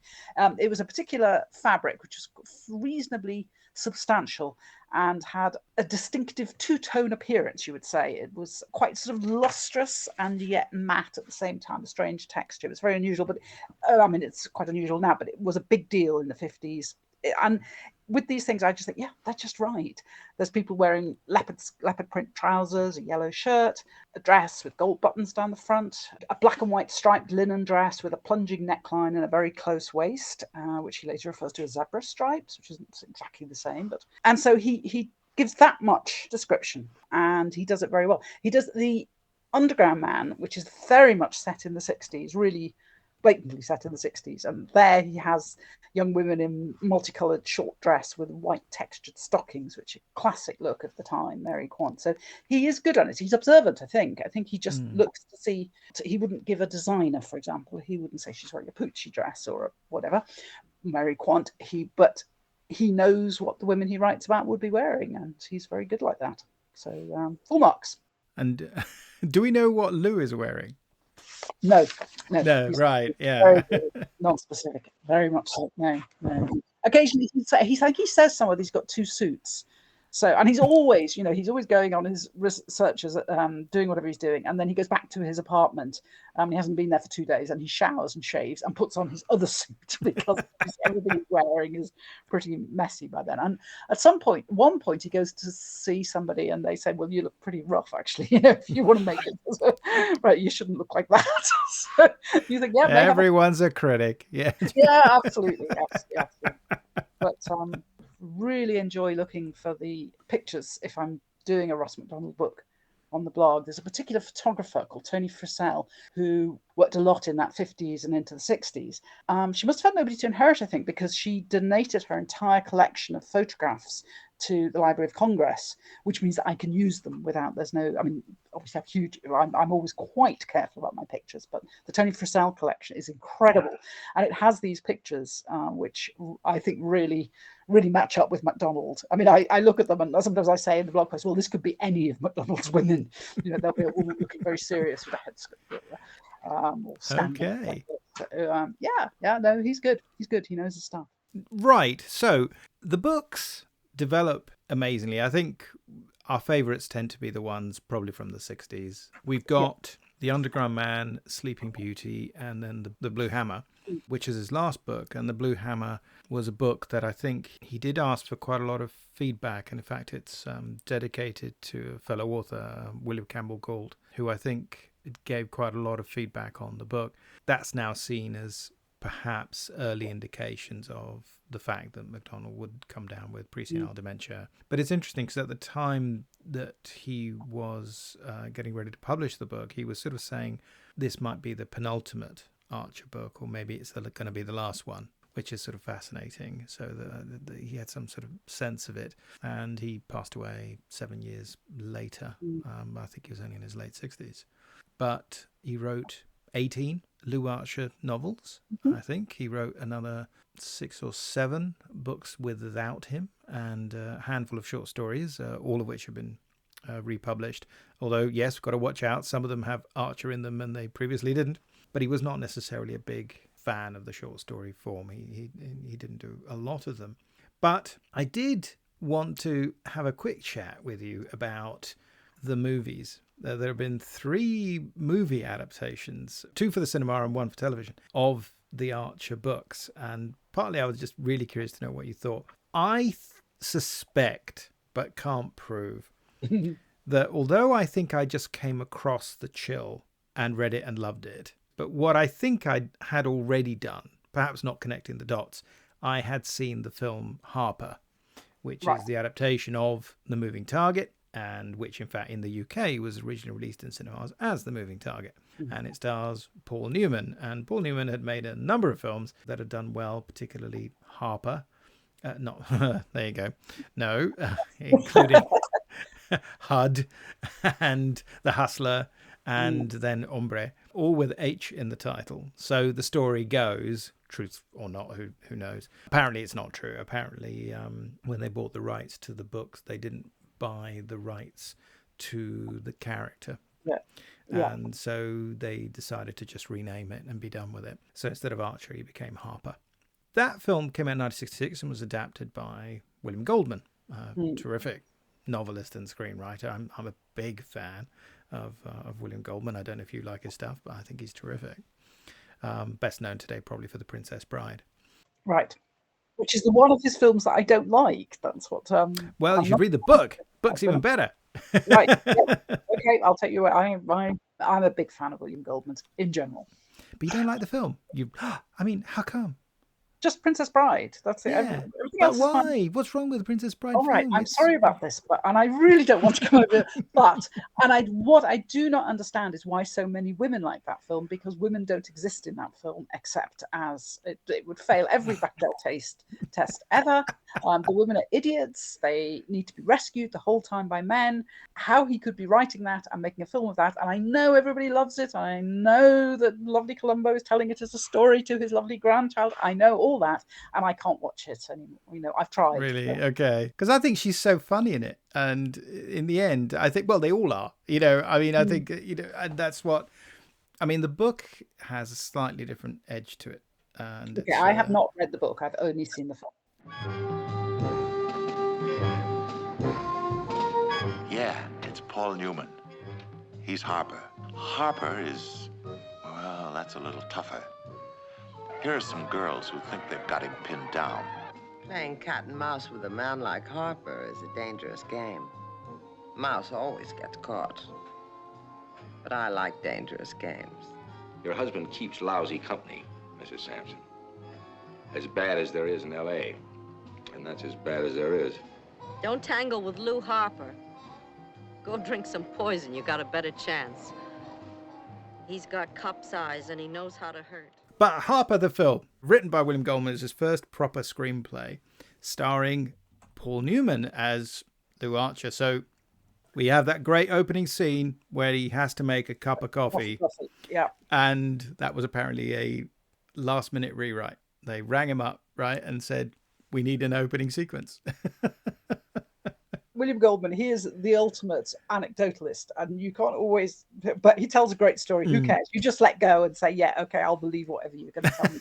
Yes. I did actually, you've probably seen that, but I did actually listen to the William Goldman commentary. Yes. While Yeah, me too. Which is, it's just brilliant. It's so interesting and so full of his little moments, and that's what you want, to be watching a film with William Goldman next to you, telling you. I know those little stories, but yeah, because he said he wrote it in 2 minutes, because they needed something, and it was the thing that attracted people. Apparently, in the cinema, everybody kind of went crazy because they could see that. Because I think his point of view was because he makes this coffee and he has to use the previous day's filter. He has to take it out the bin. He literally lifts it out the bin, and he struggles with it, right? He has to think, will I do this? Will I do it to myself? And ultimately he does, and then he knocks back the coffee beat, and then he just goes, And I think the way Goldman describes it is this kind of like what was important is that everybody knew they were going to like him. That was the thing. It made him a relatable character, shall we say? And he also explains that they called him and said they needed something to introduce him, but he thought the story had to start where the film started. So he had to think of something else because you couldn't take it back further. You were starting at the right moment. And so according to him, it was just chance he came up with this because he had to think of some way to start the movie. And it is a great, because you always remember it, even if you don't remember other things from the movie. Great looking movie. It's beautifully shot by Conrad Hall, is one of the great cinematographers of the era. It's got this incredible cast. Yeah. And to me, I think of it as this kind of transitional film in the noir era, because it seems to me that it's got one foot in both camps. So we haven't quite slipped from traditional film noir to neo-noir, which is the more knowing counterpart. The knowing part comes from casting Lauren Bacall as the wife of the man of the rich millionaire who's gone. Well, can you be a poor millionaire? I guess you can these days. And nonetheless, the millionaire who's gone missing. And then you have this much sort of a younger cast of characters who like Pamela Tiffin, and Robert Wagner, but you've also got Shelley Winters and Julie Harris. Shelley Winters chewing the scenery. Yeah, she's great in it though. But that's what the role was. It was made for her, really. And you get all these fun bits of dialogue. There's that bit when he goes to the bar and he orders a beer and he says, "It's after 6 o'clock. We only serve imported." It's 2 after 6. We don't serve domestic after 6. Only imported. Terrific. Keep the change. There is no change. Keep it anyway.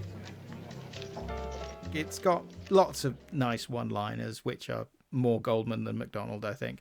I think in the commentary, he certainly talks about the fact that his favourite Macdonald is The Chill. Yeah, he wanted to write that, didn't he? Yeah, well, he did eventually. He did try to do that as a second film, and it never happened. But his version of it is that in terms of making it into a film, it was much tougher because there's, like you were saying, there's less action. It's much more interior. And it's mostly about people sitting around talking.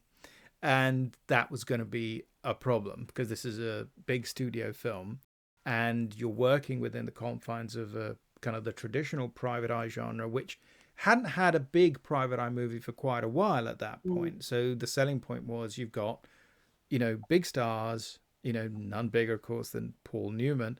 You're going to try and push it that way because you're not necessarily telling a story that's different from anything you've ever seen before, but you're updating it a bit. It's a little bit more violent. It's a bit more candid about one of the characters using drugs, for instance, or actually torturing one of the characters, which is pretty nasty with cigarettes, and things like that. It's all a bit unpleasant. And also, not to give it away, but of course we get an open ending almost. You don't know if Lou is going to turn in the villain of the piece or not. And to me, so it seems to me like it's got this, foot in both camps. I think my feeling is that neo-noir kind of starts in 1967 and this came out in 1966. So that's my story and I'm sticking to it. Partly because in 1967, a couple of important things happened. One of them was the release of the adaptation of Truman Capote's In Cold Blood, also shot by Conrad Hall, but in black and white, but which takes this very kind of avant-garde approach to telling the story.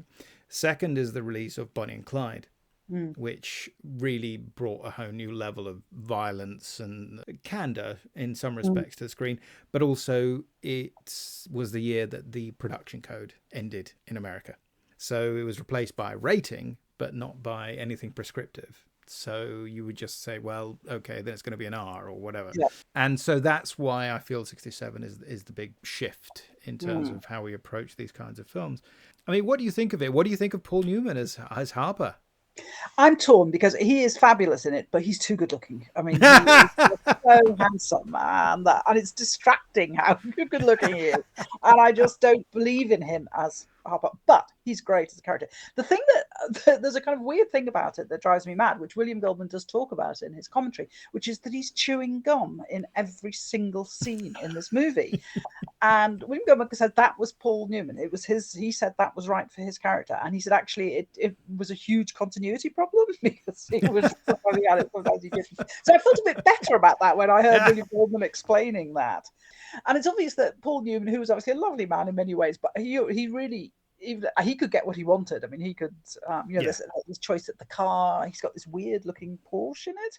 Yes, half rusted. Yeah. But that was his choice. He wanted that. Nobody was going to argue with him. I love the kind of whole 60s attitude of it, which is not true to the book exactly, but I mean, kind of Andre Previn and Dory Previn are writing the songs. Music, the dancing in the club. I really enjoyed it. I thought Lauren Bacall was a bit underused. Presumably she was only paid to come in for 2 days or whatever it was. It was a pity they didn't use her more. And Janet Leigh also, unexpected, Harper's wife turning up. That was a bit of a surprise. And she's in sort of 2-3 scenes. I mean, we see her on the phone quite often. So it's this kind of running gag. And in a way, I always thought that was actually quite smart because it slightly sucker punches you, and which is very Goldman, which is this sense that you get these semi-comedic scenes because they're supposed to be getting a divorce and Harper won't take the phone call and he tries to charm her on the phone or whatever, but she's not having it. And then when he's been beaten up and things have gone badly, he actually goes to see her and spends the night and sort of talks her into it. But then come the morning, he has to go back to work and he's not going to explain himself. And he's gone so fast. That's right. And she refers to him as just this endlessly lingering disease, which is sort of horrible. So, the marriage is over, which is consistent with the books. In the first book, he's already divorced from Sue. I thought that was smart. You go from light, rather comedic to something that's more painful and more true. So her role, while small, is not unimportant, although it's a parallel storyline, and it has that equivalent of that sequence from the Maltese Falcon, where, although he doesn't say it to her, of course, he says it to his friend the lawyer, played by Arthur Hill, where he's trying to say Sue, just doesn't understand, but it's just, I had, I don't know, what is it, 10 good weeks or something last year, and during those 10 weeks, everything was really important and was, my life made sense. But then they had a lot of really crummy times, and that's the problem. And you can't have a married life like that, obviously. Boy, I had a total of about 8 pretty disgusting months last year. Then I had 5 or 6 good weeks. Let me tell you something. I mean, it's something that you won't understand, and Susan sure as hell won't, but those 5 or 6 weeks, I really felt alive. So all I can do, Albert, is just do the dirty job all the way down the line. And it's more or less the equivalent of, like you were saying, this seemingly improbable bit when Sam Spade tries to explain to the villain of the piece just why he's going to get them arrested. You'll never understand me, but I'll try once and then give it up. When a man's partner's killed, he's supposed to do something about it. It doesn't make any difference what you thought of him. He was your partner, and you're supposed to do something about it. And it happens we're in the detective business.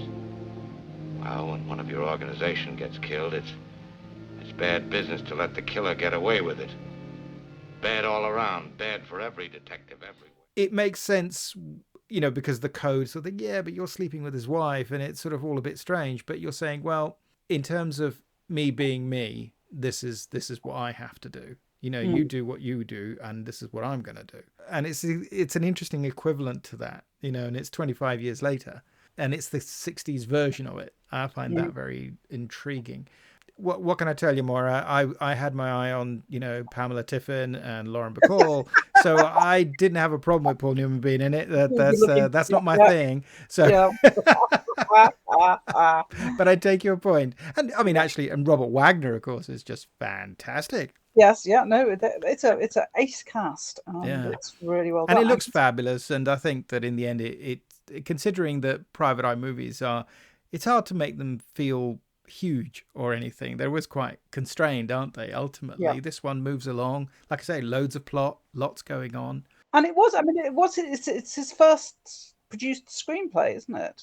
Yes, he'd worked on one the year before, but it was a rewrite job. But this was the one where he was first approached to actually write it from scratch. Oddly enough, and this is because I love Goldman, and I think most of the time he was very accurate, but weirdly enough, and he says it in Adventures in the Screen Trade and repeats it in the audio commentary, he talks about how this film came about because he was talking to the producer and talking about this film called The Professionals, the Lee Marvin Burt Lancaster film. And they sort of said, have you seen it? He says, I'd like to do a movie like that. And he said, well, why don't you read some of the Ross Macdonald books? And I looked it up, and that film hadn't come out yet.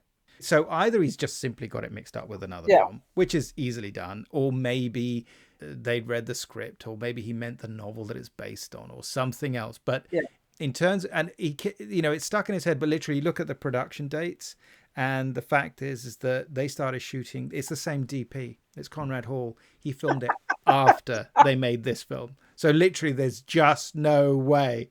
He's the perfect anecdotalist, but you have to watch him because he smooths them out. He makes them better. He improves them a little bit, doesn't he? Now, you watched The Underground Man, which is a TV movie adaptation of his 1971 novel, which was originally thought of as a pilot for a series. It didn't get picked up. Eventually there was a Lou Archer series, but with a different lead actor, with Brian Keith, and it was a huge flop. It was one of those shows where they'd only made half a dozen episodes and they just cancelled it almost instantly, so that's all they ever made. But this was with a different actor. This was with Peter Graves. And two of the most famous actors who were in it are Peter Graves and Jack Klugman, both of whom had just finished long popular runs on shows made by Paramount. Klugman had just finished doing The Odd Couple, the sitcom, and Peter Graves had just finished doing Mission Impossible. And this is pretty much the first thing they did after that. I think they're both very good. The guy who did the adaptation is actually not particularly well known, but is actually a superior writer and director called Douglas Hayes, who often wrote as Matthew Howard. He directed a lot of the best episodes of the original Twilight Zone, for instance, but who also wrote a lot of his own scripts. And I don't know if you remember North and South, the TV series based on the John Jakes books. Yeah, but that was his thing. Oh, okay. He turned that into this huge popular success. So, Thing, anyway. But what did you think of this TV movie, which again has a number of name actors turning up for usually 1 or 2 scenes? Mm-hmm. I very much enjoyed it, but I thought it was an absolute piece of its time. If ever you saw anything that was 1974, it was that. Down to things like he had an 8-track cartridge in his car. Yes, which they make a big deal about, don't they? It's kind of like, ooh, this sexy thing he's going to put. Yeah, absolutely, yes. So I felt very much that it was Lost Boys and Golden Girls and the ecological issues and things, and that traveling the Odyssey, going through through these kind of slightly worrying situations. I'm fascinated by the fact that at the beginning, you'll correct me if I'm wrong on this, he's watching television and he's watching The File on Thelma Jordan. He is. Well done. Yeah. And I kept thinking, is this going to be significant that it's that, or was that just the one they had the rights for, or what was it? But it's a Paramount movie. Yeah. Okay, yeah, so they don't have to pay, so that was good. Yeah.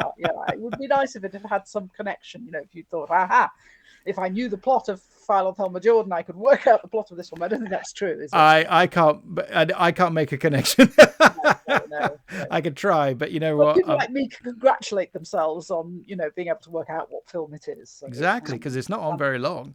So, no. I was pleased when I worked it out. Yeah, and we're very much saying, right, we're linking up with the noir films of old, aren't we? We're doing it very much in its time, which is, again, similar to The Moving Target, where, in a sense, that was using Lauren Bacall and Janet Leigh was really reflecting back, wasn't it? Yeah. And here they just used a clip of Barbara Stanwyck, but that's fine. That's fine. I mean, have anybody like Lauren Bacall doing it, did they? Yeah, I don't entirely think that turning him into a bit of a film buff, because they have him sort of doing lines from a movie at the end of the film. They kind of, can you do movie quotes? And I think he opens his fridge and it's got a photo of, is it W.C. Fields or something on it, or something like that. And as I thought, I don't buy Lew Archer as a film buff at all. No. But I think they're probably hoping they were going to make a series, so they needed a few quirks, and that could have been a continuing theme maybe during the. I didn't need to see him in shorts though. That was weird. I mean, I was going to ask you this from a fashion standpoint, Well, 1974 is definitely the lost generation, the lost era for clothes anyway. So they're all awful. I mean, and the other thing obviously is the dialogue, which the dialogue per se is fine, but it's so redolent of all this kind of cool man, all this kind of patois, and it's just, oh my God, surely it was out of date even by 1974. And the boyfriend is always the second suspect. Oh, that's beautiful. It's just beautiful. I mean, how fast you worked it out.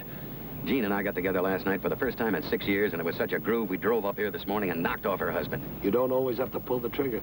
Oh, that's good. So we put out a contract, huh? But you figure out whether we went 50-50 or what? Getting edgy again. See, don't get edgy. I'm just a hiccup trying out the rustic approach on the smart operator from L.A., that's all. Presumably, making them all talk like that on the assumption that will encourage slightly younger viewers to watch this, even though this is clearly aimed at their parents. They're not going to watch it. They're not idiots. They know people in their 40s don't talk like that, Yes. I mean, it's an okay adaptation, I guess. But in actual fact, I had this weird sense that it makes me sort of think that, Goldman was right in terms of how hard it would be to adapt, let's say, The Chill by comparison. Because with Harper, I can follow the plot and the story goes from A to B to C. And it does work. It's complicated. There are lots of subsidiary crimes and characters and things going on, but you work your way through it and it's okay.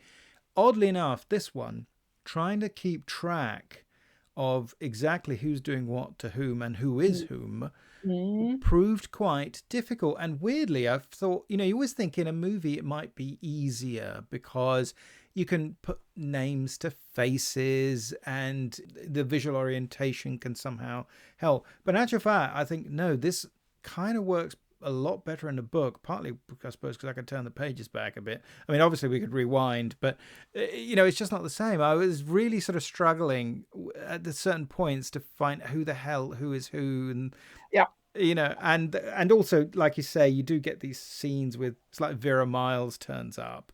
And again, she's sort of done in a kind of femme fatale 40s style. She's there in the pier in the fog, and she's got 2 whole scenes to her name, and that's sort of it. Celeste Holm, who isn't brilliantly cast as the matriarch, she's primarily a comedy actress, but she turns up and she's a bit stilted, I think. I mean, not her particularly, it's kind of the dialogue, but okay. And yet, actually, weirdly, the one person who I expected to have a problem with was the leading man. And actually, I thought he was all right. Weirdly, I thought Peter Graves was okay. Yeah, I would go with that. Yeah, and presumably you didn't find him quite as easy on the eye as Paul Newman, so he wasn't a distraction. Sorry. Yeah, that's not that. Yeah, no, I wasn't thinking he's far too good looking to be Harper. I really wasn't thinking that. But now, tell me, didn't you have a theory that it should have been David Janssen should have played? Yes, absolutely. Because although I think Janssen would have been at that time the perfect actor to play Archer. And he sort of almost did, but that's kind of an unfair thing to say. But there's a series he was doing at exactly the same time called Harry O. I remember that. And he's playing a character called Harry Orwell. And he's a private detective who got shot in the back and who sort of walks around with a permanent bad back and a kind of a limp. And he doesn't drive and he always takes the bus. And he lives on the beach and he's trying to redo a boat. And it's got a great cast. But he's perfect in the sense of someone who has enormous sympathy, someone who's lived a life, and yet someone who fundamentally you would trust. Deep down, you would trust. And that's sort of important. I think if you're going to have characters who are going to unburden themselves or tell them great secrets or exchange traumatic events with, it has to be someone who the minute you meet them, you feel they're okay. And I always thought he would just be perfect for it. But A, yes, he was already doing his own series. B, that series tellingly turned into a production nightmare because the network was never happy with their audience figures.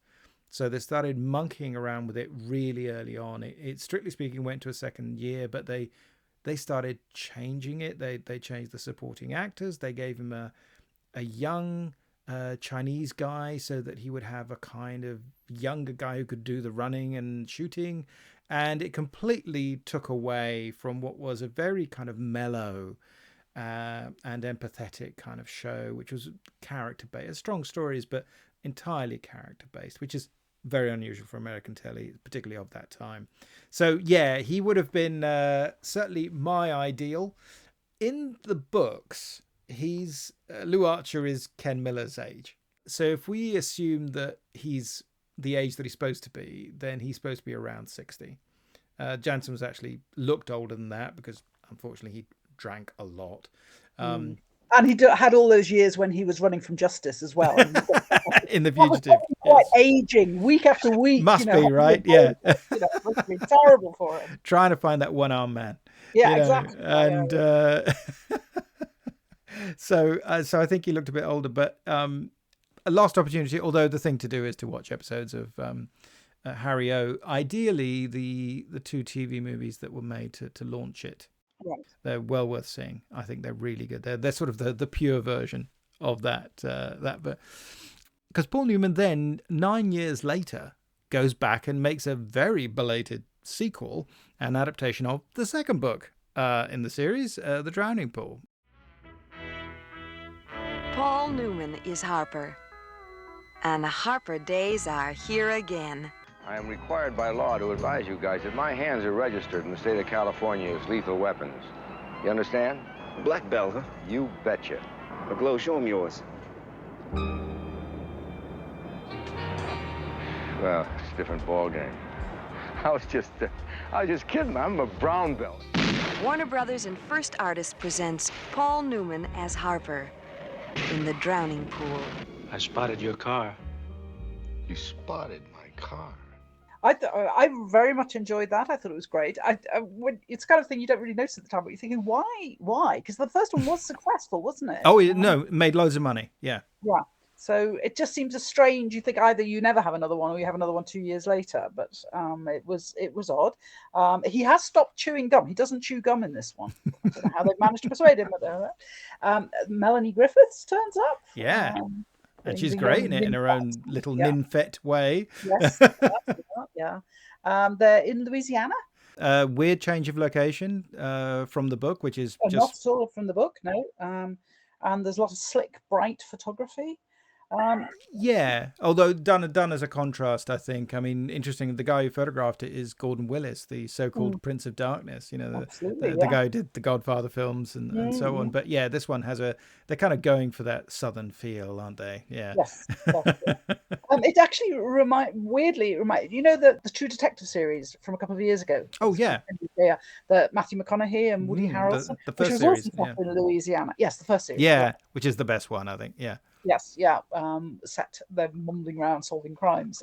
Actually, Louisiana looks a lot nicer. Well, it looks a lot brighter in The Drowning Pool, but yes.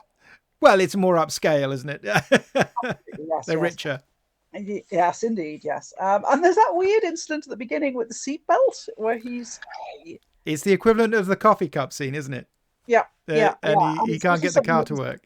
It was exactly of that time, apparently. They just introduced this law that meant you had to do the seatbelt, and people were trying to find a workaround, and it's kind of odd, really. But I thought it was good. I liked it. I thought it was good.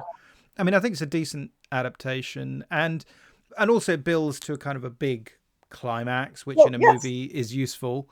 Because Harper doesn't have one. No, exactly. Yeah. It was a very good point you make about that, because that closing scenario is absolutely extraordinary. I mean, kind of watching it and thinking, I can't believe I'm seeing this. I mean, yes, you keep thinking that there's got to be a better way, but also because you sort of think, well, but it's sort of logical, right? The way it resolves itself makes sense. Eventually, something's going to give way because the amount of pressure that you've created at that point. But of course, you're still thinking, okay, it's kind of like, who's going to go first? Is it going to be the oxygen or is it going to be the water pressure? But it does work. And I think you watch that, you're thinking, oh God, I wouldn't want to be there. I wouldn't have gone for this plan. And are you not also thinking, how much did it cost them to film this? I mean, it must have been impressive. A logistical nightmare. Even though presumably half of it, there's stunt doubles who are going to be drowned. They're not drowning Paul if anything goes wrong. But I mean, it did have that look of something that could have gone. It did, didn't it? I mean, I would hope that what they really did is that it's a regular swimming pool and they literally built the set inside it. And then you have a bit of the set and that bit of the set and that, but you're always X number of feet away from freedom, and so you're all right. When you see the water coming up, you're actually lowering the ceiling. So of course it's not really, but I'm just guessing.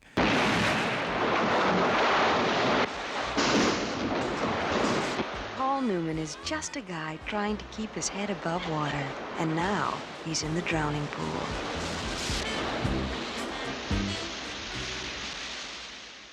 We've come to the end of our journey. We have sort of gone through 80 novels worth of adventures with Lou Archer, as written by Ross Macdonald. If we had to pick,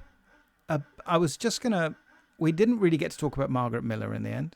Do you have a favourite of hers? I mean, I particularly like How Like an Angel.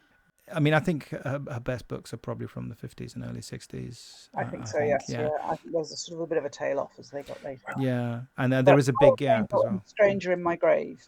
I think that's the other one. And of course, Stranger in My Grave almost feels like, because it's a private eye, isn't it? And I think that I always wonder, it almost feels like a little bit of, wonder if a little bit of Archer had managed to make from one writing room to the other.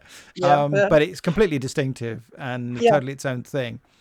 That might even be my favourite, in fact. That or How Like an Angel, I think, which are the two from the early 60s, I think. And they're the ones that I think are just superbly done, so well. And again, they both also have great sort of twists and reversals right at the end and the last few words, which are sort of wonderful. I do think when I think about Macdonald, I will say I've now come to the conclusion that I think The Blue Hammer is the best title he ever came up with. Okay. It's only semi-justified, but literally it's a reference to arterial blood. And I think that's, and if you miss that sentence, you have no idea why that book is called that. Fair enough, yeah. But it's a great idea. I sort of love that, this idea of life essence. So I think that's marvellous. But thank you so much for joining me on this odyssey. Yeah. Will you be ever reading any more Ross Macdonald, or you kind of done Absolutely. it all now? No. And I can see I'll read some of them again. And I just think he is one of the greats. He really is the greats. And that string that comes after the Galton Case, I mean, wow, what a collection of books that is. It is fantastic. I'll put a list of all the books in chronological order on the page so that people can see where the dividing line is and make their own choices. But I would still say to them, read the earlier ones. In fact, because I'd got this stuck in my head, that these were the great ones. When I was going back to the earlier ones, I was kind of not expecting much. But actually, they're very, very good by anybody else's standards. It's just that those other ones are so excellent. The Ivory Grin, actually, one of the early ones, too. I really like that one. Yeah.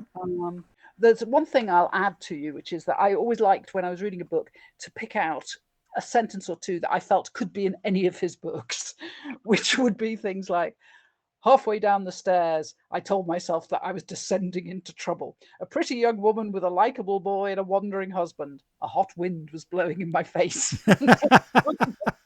You could put that in any of the books, really. Or fog still lay in a grey drift across the foot of the town. I mean, it's beautiful writing, but you can find that usually at the end of a chapter, where he's absolutely thinking, what have I got myself into? So, but what a great writer.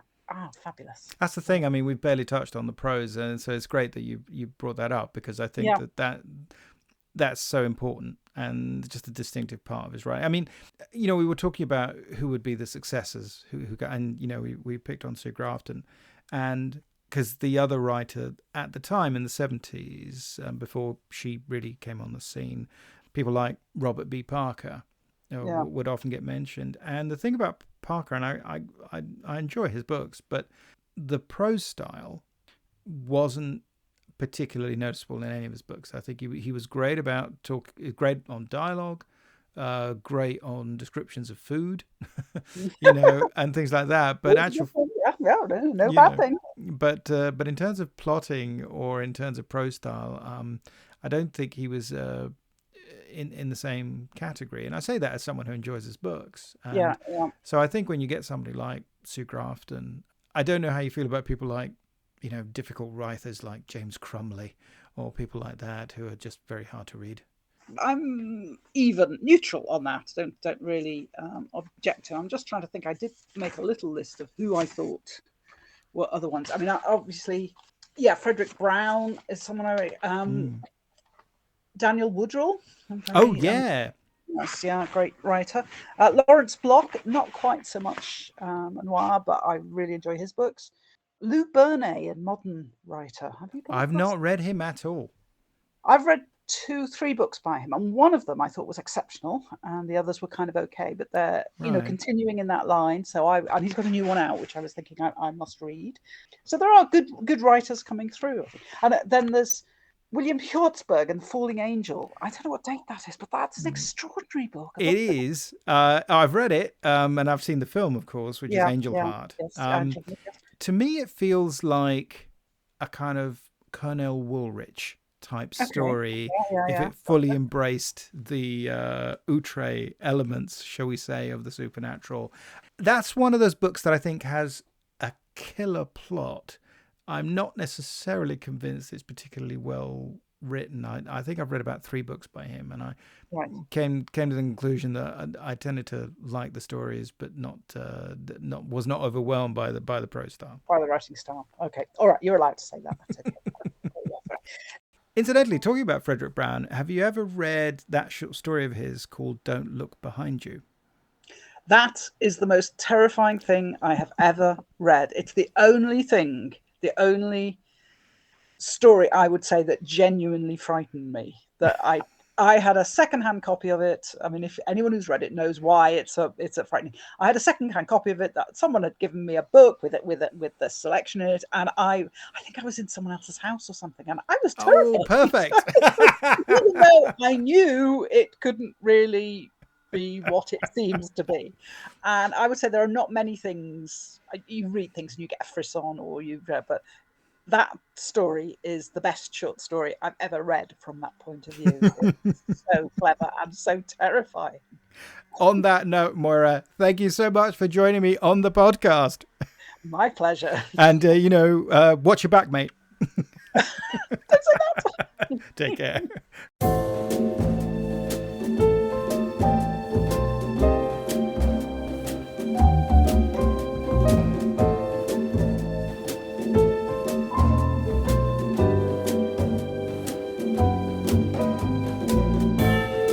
You have been listening to Tipping My Fedora, the show about all things noir. It is produced for Castiglione Publishing by me, Sergio Angelini, and our theme tune is by Petar Milinkovic, whose work is available through Tailkeeper Music. All audio clips are the copyright of their respective owners, and used under fair dealing and fair use exceptions solely for the purposes of criticism and review. Please subscribe to Tipping My Fedora wherever you get your podcast fix. And it would be great if you could leave ratings and reviews about the show at Apple Podcasts. Be seeing you.